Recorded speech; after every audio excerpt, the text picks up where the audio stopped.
MAGA divided. Donald Trump's support for Israel's actions against Iran is splitting his own base, pitting Israel hawks against those who fear the United States is being pulled into an even bigger regional fight. But remember, when the president campaigned on this message.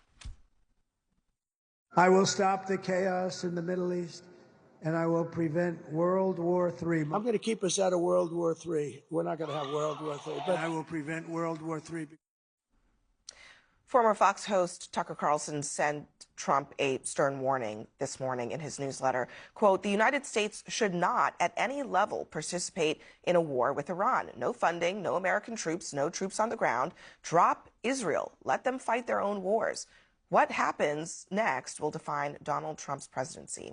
Ashley Allison and Pete Seat are back at the table. Ravi is also back with us as well. So, Pete, this is an inevitable divide playing out in MAGA world where Trump, you know, he told them he would end all the wars, and now he has not ended all the wars. Well, it's inevitable because there is an element of the MAGA base that is divorced from reality, and that is the reality of leadership.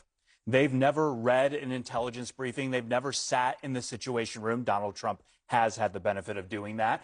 The most consequential decision they've made is choosing Crest or Colgate.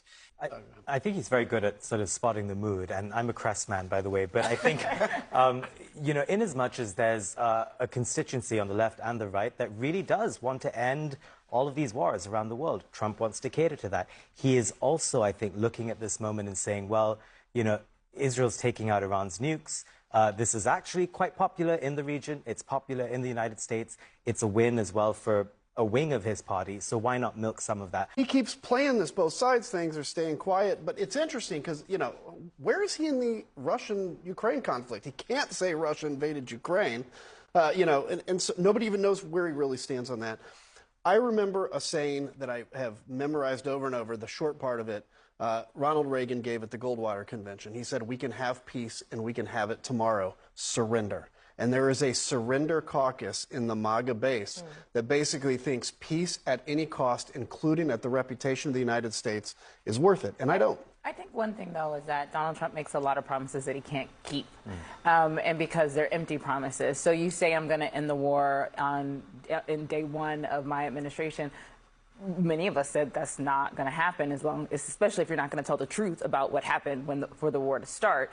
And there are people, to your point, in the Republican Party and MAGA who believe him everything he says, even if he says the sky is green. They believe everything he says, and they do not question it.